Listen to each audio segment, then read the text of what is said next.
உரிமை களம் பார்வையாளர்கள் அனைவருக்கும் வணக்கம். இன்னைக்கான அரசியல் களத்துல எது சம்பந்தமாக விவாதிக்க போறோம் அப்படின்னா, அப்பா நீங்க உங்களுடைய வேட்பாளர் பார்த்துக்கிட்டீங்களே, யார் யாரு அப்படின்றத பார்த்துக்கிட்டீங்களே, கடைசியா பார்த்துக்குங்க. அந்த வேட்பாளர்களை சில வேட்பாளர்கள் தொடர்ச்சியா களத்துக்கு வருவாங்க, சில வேட்பாளர்கள் அதுக்கப்புறம் 5 வருஷத்துக்கு அப்புறம் தான் உள்ள வருவாங்க. அதனால உங்களுடைய வேட்பாளர் யாருன்னு பார்த்துக்கிட்டீங்களே, ரைட்டு. இது எதுக்காக சொல்றேன் அப்படின்னா, இன்றைய தினத்தோட பிரச்சாரம் ஓய்ந்தது. 2026 தேர்தலுக்கான பிரச்சாரங்கள் தற்பொழுது ஓய்ந்து விட்டது. ஸோ கடந்த ஒரு 20 நாட்களாக எங்கிட்டு பார்த்தாலுமே பிரேக்கிங் நியூஸ். யாரு பிரச்சாரம் பண்றாங்க, யாருக்கு எதிராக பிரச்சாரம் பண்றாங்க, யாரை குறை கூறுறாங்க, யாரு குறை கூறுனதுக்கு யார் பதில் கொடுக்குறாங்க, இந்த மாதிரி எங்கிட்டு பார்த்தாலுமே பிரேக்கிங் நியூஸ். எங்கிட்டு பார்த்தா லவுட் ஸ்பீக்கர், எங்கிட்டு பார்த்தா லைட்டு, சீரியல் செட்டு, கொடி இடி, அட்டேங்க அப்பா தேர்தல் திருவிழா தான் அந்த மாதிரிதான் இருந்துச்சு. ஸோ இந்த பிரச்சாரம் தற்பொழுது ஓய்வுக்கு வந்திருக்கின்றது. ஸோ இந்த நிலைமையில பிரச்சாரத்தில் முந்துவது யார், யாருடைய பிரச்சாரம் களத்துல ரொம்ப முந்தும்படியாக இருந்தது அப்படின்றத நம்மளுடைய பார்வையின் அடிப்படையில் சில பல தரவுகளோட இந்த காணொலியில கொஞ்சம் டீட்டெயிலா பார்க்கலாம். சரிங்களா? நண்பர் அனைவருக்கும் இளம்பெரு வழுதியின் இனிய வணக்கம். நாங்க படிமத்து பார்த்துட்டோம், இனி ஜென்மத்துக்கும் எங்களால குடிய முடியாது. அதனால நாங்க சண்டை போட போறோம். வீடியோக்களை போறதுக்கு முன்னாடி வழக்கம் போல நம்ம நேயர்கள்ட்ட ஒரு கேள்வி கேட்டுருவோம். உங்களுடைய பதில்களை நீங்க கமெண்ட் பாக்ஸ்ல கமெண்டா போட்டுருங்க. சரிங்களா? இந்த 2026 தேர்தலுடைய பிரச்சார களத்துல முந்திய கட்சிகள் எந்த கட்சிகள், அதாவது எனக்கு இந்த கட்சியுடைய பிரச்சாரம் தான் ரொம்ப பிடிச்சிருச்சுப்பா அப்படின்ற மாதிரி உங்களுக்கு பார்வைகள் இருந்துச்சு அப்படின்னா, நீங்க அந்த கட்சியுடைய பேரை போட்டு பக்கத்துல என்ன காரணத்துக்காக அந்த பிரச்சாரம் பிடிச்சு அப்படின்றத கமெண்ட் பாக்ஸ்ல கமெண்டாவது போட்டுருங்க. சரிங்களா? சரி, பிரச்சாரத்தில் முந்தியது யார், எந்த கட்சி? நமக்கு ஒரு சில பார்வைகள் இருக்கின்றது. குறிப்பாக இந்த பிரச்சாரத்தை நான் எப்படி பிரிச்சிருக்கேன் அப்படின்னா, ஒரு 2 வகையா பிரிச்சிருக்கேங்க. இது என்னுடைய தனிப்பட்ட கருத்து, யாரும் காண்டாகாதீங்க. ஒரு 2 வகையா பிரிச்சிருக்கேன். அதுல முதல் வகை என்னன்னு பார்த்தோம்னா, நேச்சுரல் பிரச்சாரம். சில கட்சிகள் உள்ளபடியே உண்மையாவே நேச்சுரலா பிரச்சாரம் பண்ணியிருக்காங்க. இதுதான் என்னுடைய குணம், இதுதான் என்னுடைய ஸ்ட்ராட்டஜி, நான் இப்படிதான் நான் பிரச்சாரம் பண்ணுவேன். சரிங்களா? நான் இயற்கைக்கு அப்பாற்பட்டு பிரச்சாரம் பண்ண மாட்டேன், இதுதான் என்னுடைய இயற்கை தன்மை அப்படின்ற மாதிரி அந்த இயற்கை தன்மைக்கு உட்பட்டு பிரச்சாரம் பண்ணியிருக்காங்க ஒரு சில கட்சிகள். ஸோ அதனால நேச்சுரல் பிரச்சாரம் அப்படின்ற மாதிரி ஒரு கிரைட்டீரியாவை பிரிச்சு அதுல சில பல கட்சிகளை சேர்த்து விட்டுறீங்க. அதே மாதிரி அன்நேச்சுரல் பிரச்சாரம். நீங்க இது வரைக்கும் ஒரு கட்சியை ஒரு வேறு வகையில பார்த்துருப்பீங்க. திடீர்னு அந்த கட்சி தேர்தலுக்காகவே சில பல வேலைகளை பார்ப்பாங்க, அன்நேச்சுரலா நடந்து இருப்பாங்க. அவங்களோட ஆக்டிவிட்டிஸ் தான் அன்நேச்சுரலா இருந்திருக்கும். ஸோ அந்த மாதிரி அன்நேச்சுரல் அப்படின்ற மாதிரி ஒரு கிரைட்டீரியாவை பிரிச்சு அதுல சில பல கட்சிகளை சேர்த்து விட்டுறீங்க. ஸோ நேச்சுரல் பிரச்சாரங்கள், அன்நேச்சுரல் பிரச்சாரங்கள். ஸோ நேச்சுரல் பிரச்சாரங்கள்ல எந்தெந்த கட்சிகள் வராங்க அப்படின்னா, விசிகா நேச்சுரல் பிரச்சாரங்கள்ல வராங்க, கம்யூனிஸ்ட் கட்சி நேச்சுரல் பிரச்சாரங்கள்ல வராங்க, அப்புறம் நாம் தமிழர் கட்சி நேச்சுரல் பிரச்சாரம் வராங்க, தமிழக வெற்றி கழகம் நேச்சுரல் பிரச்சாரங்கள்ல வராங்க. அடுத்து அன்நேச்சுரல் பிரச்சாரம். இந்த அன்நேச்சுரல் பிரச்சாரங்கள்ல யார் யார் வராங்க பார்த்தோம்னா, திராவிட முன்னேற்ற கழகம், அண்ணா திராவிட முன்னேற்ற கழகம், பாரதிய ஜனதா கட்சி. சரி, இந்த 3 கட்சிகளுமே அன்நேச்சுரல் பிரச்சாரங்கள்ல வராங்க. சரிங்களா? சரி, நேச்சுரல் பிரச்சாரங்கள்ல எதற்காக இந்த கட்சிகள் நான் சேர்த்தேன் அப்படின்றத நான் காரணம் சொல்றேன். ஏன்னா நேச்சுரல் பிரச்சாரங்கள்ல டிவிகே சேர்த்ததே உங்களுக்கு மிகப்பெரிய ஆச்சரியமா இருக்கும். அதற்கான காரணங்கள் என்னன்றது நான் சொல்றேன். சரிங்களா? அதே மாதிரி அன்நேச்சுரல் பிரச்சாரங்கள்ல டிஎம்கே சேர்த்தது உங்களுக்கு பெரிய ஆச்சரியமா இருக்கும். அதற்கான காரணங்கள் என்னன்றது நான் சொல்றேன். சரிங்களா? சரி, நேச்சுரல் பிரச்சாரங்கள்ல ஃபர்ஸ்ட் நம்ம பார்க்க போற கட்சி எதுன்னு பார்த்தோம்னா, அது விடுதலை சிறுத்தைகள் கட்சி. ஸோ விடுதலை சிறுத்தை கட்சி, கம்யூனிஸ்ட் கட்சி 2 கட்சியும் நம்ம சேர்த்தே சொல்லிடுவோமே.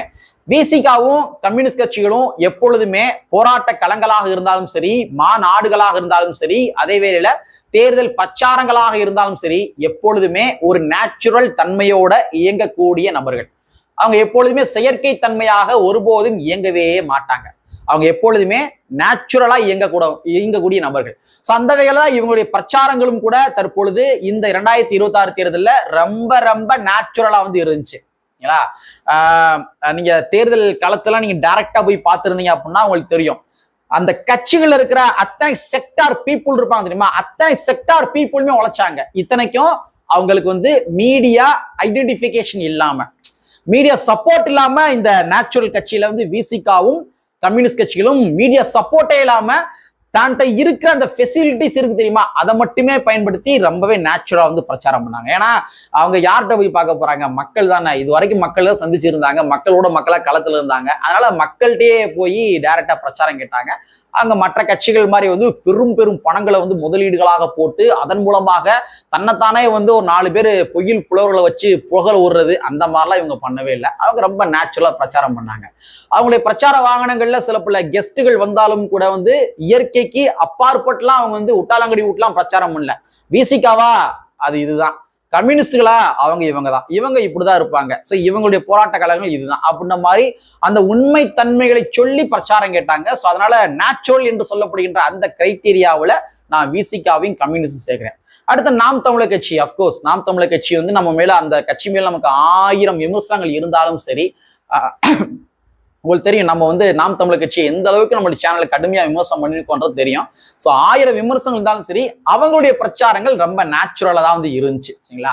அதுல எந்த விதம் மாட்டுக்கிறது கிடையாது. அடுத்து தமிழக வெற்றி கழகம். தமிழக வெற்றி கழகத்தை வந்து எதற்காக இந்த நேச்சுரல் பிரச்சாரம் அப்படின்ற மாதிரி அந்த கிரைட்டீரியால சேர்த்தே அப்படின்னா, விஜய் அவருடைய கேரக்டரை என்ன, விஜயோடைய கேரக்டரே வந்து விஜய் என்று சொல்லப்படுகின்ற அந்த ஃபேஸ் வேல்யூஷனை மட்டுமே யூஸ் பண்ணி 234 தொகுதியிலையும் வேட்பாளர் நிப்பாட்டிருக்கிறாங்க. கரெக்டுங்களா?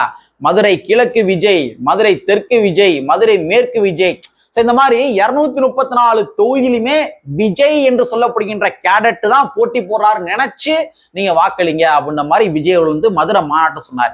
ஸோ அதே மாதிரிதான் அவர் வந்து எப்படி வந்து அந்த மாநாடுல சொன்னாரோ, ஸோ அந்த மாதிரிதான் அவருடைய பிரச்சாரங்கள் ரொம்ப நேச்சுரல் தான். இதுல வந்து ஸ்கிரிப்டட் எதுவுமே கிடையாது. விஜய் பிரச்சாரம் பண்ணுகின்ற பொழுது விஜய் மேல தூக்கி எரிஞ்ச அந்த தர்பூசணியா இருந்தாலும் சரி, இல்ல வந்து அந்த கலர் பாட்டிலா இருந்தாலும் சரி, ட்ரோன் இன்னைக்கெல்லாம் போய் ட்ரோன் வந்து மூஞ்சி நேரம் பக்கத்துல போச்சு, அந்த பாடி கார்டை பிடிச்சாரு, படார் பிடிச்சிட்டாரு, ட்ரோன் ஆப்ரேட்டர் சரியா வந்து ஆப்ரேட் பண்ணல.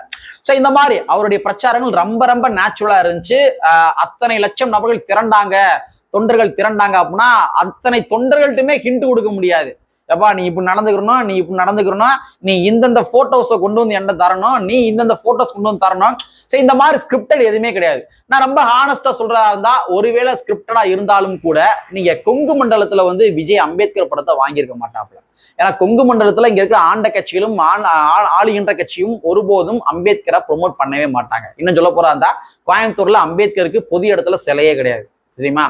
அப்ப இதெல்லாம் ஸ்கிரிப்டடா இருந்துச்சு அப்படின்னா விஜய் அவர்கள் கொங்கு மண்டலத்துல வந்து அம்பேத்கர் படத்தை வாங்கி இப்படி காட்டியிருக்க மாட்டார். ஸோ வந்து விஜயோட பிரச்சாரம் வந்து நேச்சுரலா இருந்துச்சு, சரிங்களா? ஸோ அதனாலதான் வந்து விஜய் வந்து இந்த நேச்சுரல் பிரச்சாரத்தை சேர்த்துருச்சு. ஆக்சுவலா நம்மளுடைய பார்வை என்ன அப்படின்னா, அவர் என்ன பண்ணிருக்கோம்னா, தமிழ்நாட்டில் இருக்கிற மண்டலங்கள் எல்லாத்தையும் பிரிச்சு அந்த மண்டலத்துக்கு உட்பட்ட வேட்பாளர்களை ஒரு மேடைக்கு வர வச்சு அவர் பிரச்சாரம் பண்ணி ஒவ்வொருத்தரா எந்திரிக்க விட்டு அவர் என்ன பண்ணியிருந்திருக்கலாம். ஆனா அவர் மதுரை மாவட்டத்துல சொன்ன மாதிரி எல்லா தொகுதியிலும் நான் தான் போட்டி போறேன்னு நினைச்சுக்கோங்க அப்படின்ற மாதிரி மக்கள்கிட்ட ஓப்பனாவே வந்து சொல்லிட்டாரு. ஸோ அவர் என்ன டிக்ளேர் பண்ணாரோ அதுக்கு ஏற்ற மாதிரி அவர் நேச்சுரலா வந்து நடந்திருக்காரு. ஸோ அதனாலதான் நம்ம தமிழக வெற்றி கழகத்தை வந்து நேச்சுரல் பிரச்சாரம் அப்படின்ற மாதிரி பட்டியலில் சேர்த்திருக்கோம். ஸோ அன்நேச்சுரல் பிரச்சாரம். ஸோ இதே நான் அன்நேச்சுரல் பிரச்சாரத்துல திராவிட முன்னேற்ற கழகம், பாஜக, அப்புறம் அதிமுக சேர்த்திருக்கேன் அப்படின்னா, எக்கச்சக்க பணத்தை கொட்டி, கோடிக்கணக்கான பணங்களை கொட்டி முழுக்க முழுக்க விளம்பரங்கள், முழுக்க முழுக்க விளம்பரங்கள். அதாவது என்னன்னா, இது வந்து ஒரு வகையான திணிப்பு. இது வந்து மக்களா முடிவெடுப்பது என்பதனை விட நீ நிக்கிற இடத்துல, நீ நடக்கிற இடத்துல, நீ பாக்குற இடத்துல, நீ நுகர்ற இடத்துல எல்லா இடங்கள்லயுமே வந்து நாங்க தாண்டா அப்படின்ற மாதிரி அந்த வந்து அந்த ப்ரொமோட் பண்றது இருக்கு தெரியுமா, அதை வந்து திட்டமிட்டே ஸ்கிரிப்டடா பார்த்திருக்காங்க. பல கோடி ரூபாய் பணத்தை இறக்கியிருக்காங்க. ஒண்ணும் கிடையாது. இன்னைக்கு நான் வந்து என்னுடைய வாகனத்துல பயணப்படுகின்ற பொழுது ஸ்பாட்டிஃபைல வந்து மியூசிக் கேட்டுட்டே வரேன். நான் ஸ்பாட்டிஃபைல வந்து அட்வர்டைஸ்மெண்ட் ஓடுது. இந்த இருபெரும் கட்சிகளுடைய விளம்பரங்கள், திமுக, அதிமுக, பிஜேபி, இந்த 3 கட்சிகளுடைய விளம்பரங்கள் ஸ்பாட்டிஃபைல வந்து ஓடுது. அப்ப நான் நிக்கிற இடத்துல, நான் உட்கார்ற இடத்துல, நான் தூங்குற இடத்துல, நான் ஓடுற இடத்துல, எல்லா இடங்கள்லயுமே வந்து ஸ்கிரிப்டட், ஃபுல்லி ஸ்கிரிப்டட். சோ வந்து இது அன்நேச்சுரல் தன்மை. எல்லாமே நாங்க தான் அப்படின்ற மாதிரி திணிக்கிறது. இப்ப சமீபத்துல கூட உங்களுக்கு வந்து தொகுதி மறுவரையறை வந்து சட்டம் வந்து நாடாளுமன்றத்தை தோல்வி அடைஞ்சு. சோ இந்த தொகுதி மறுவரையறை சட்டம் தோல்வி அடைந்ததற்கான முக்கியமான காரணம் யாருன்னு பார்த்தோம்னா எல்லா எம்பிகளும் தான். எப்படி? இது ஒற்றை கட்சி திமுக என்று சொல்லப்படுகின்ற அந்த ஒற்றை கட்சினால மட்டுமே இந்த தொகுதி மறுவரை சட்டம் வந்து நீர்த்து போகல, எல்லா எதிர்கட்சிகள்னாலதான் நீர்த்து போச்சு. ஆனா இங்க எப்படி இவங்க என்ன ஃப்ரேமிங் பண்ணாங்க அப்படின்னா வலிந்து திணிப்பது. இது எங்களால மட்டும்தான் சாத்தியப்பட்டுச்சு. எங்கள்கிட்ட இருக்கிற அந்த 39 எம்பிகள் இருக்காங்களே, அந்த 39 எம்பிகள்ல எல்லா எம்பிகள் இருக்காங்க. காங்கிரஸ் எம்பிகள் இருக்காங்க, விசிக எம்பிகள் இருக்காங்க, கம்யூனிஸ்ட் எம்பிகள் இருக்காங்க, இதர கட்சிகள எம்பிகள் இருக்காங்க. ஆனா எங்களால மட்டும்தான் இந்த தொகுதி மறுவரையறை சட்டம் நீர்த்து போச்சு அப்படின்ற மாதிரி அந்த ஃப்ரேமிங் பாலிடிக்ஸ் இருக்கு தெரியுமா, அது எனக்கு ரொம்ப ரொம்ப ஒரு அன்நேச்சுரலா தெரிஞ்சு. அதனாலதான் திமுகவை நான் அன்நேச்சுரல் அப்படின்ற மாதிரி பட்டியலும் சேர்க்கிறேன். அதே மாதிரி திமுகவும் சரி, அதிமுகவும் சரி, பாஜக காரங்களும் சரி, அவங்க என்ன பண்றாங்க அப்படின்னா, இது வரைக்கும் அவங்க எந்த கடையிலும் டீயை குடிச்சுக்க மாட்டாங்க போலுக்க. நேரடியா போய் ஏதாச்சும் கடையில உட்காந்து டீ குடிக்கிறது, ஏதாச்சும் ஒரு இடத்துல உட்காந்துக்கிட்டு ஏதாச்சும் நேச்சுரலுக்கு அப்பாற்பட்டு செய்யறாங்க எல்லாமே. இது ஃபுல்லி ஸ்கிரிப்டட் அப்படின்றது நல்லாவே தெரியுது. இது ஒரு ரசிக்கும் தன்மையாக என்ன பொறுத்த வரைக்கும் இல்லை. உள்ளபடியே திமுக நிறைய செஞ்சிருக்காங்களான்னு கேட்டா அவங்க நிறைய செஞ்சிருக்கிறாங்க. அதுல சில குறைபாடுகள் இருக்குது, மாற்றுக்கிறது கிடையாது. பட் இருந்தாலும் இதெல்லாம் ஒரு வலிந்து திணிப்பது, வலிந்து கொண்டு போய் நான் தான் பண்ணினேன் மாதிரி காட்டுறது, நான் பாரு உட்காந்து டீ குடிக்கிறேன் பாரு, நான் ஆட்டோல போய் பிரச்சாரம் பண்றேன் பாரு, இதெல்லாம் ரொம்ப அன்நேச்சுரலா இருந்துச்சு. ஸோ அதனால அன்நேச்சுரல் அப்படின்ற மாதிரி இந்த பட்டியலும் சேர்த்தேன். அடுத்து நான் எதற்காக டிவிகேவை நேச்சுரல் சேர்த்துட்டு எதற்காக இங்கிட்டு டிஎம்கே அன்நேச்சுரல்ல சேர்த்தேன் அப்படின்னா, விஜய் என்னென்ன ஆக்டிவிட்டிஸ் பண்றாரோ அது எல்லாத்தையுமே முழுக்க முழுக்க திமுக காப்பி கேட் பண்ண மாதிரி இருந்துச்சு. இது நான் ஹானஸ்டாவே சொல்றேன். நான் இதுல எனக்கு வேற உள்நோக்கங்கள்லாம் கிடையாது, ரொம்ப ஹானஸ்டா சொல்றேன்.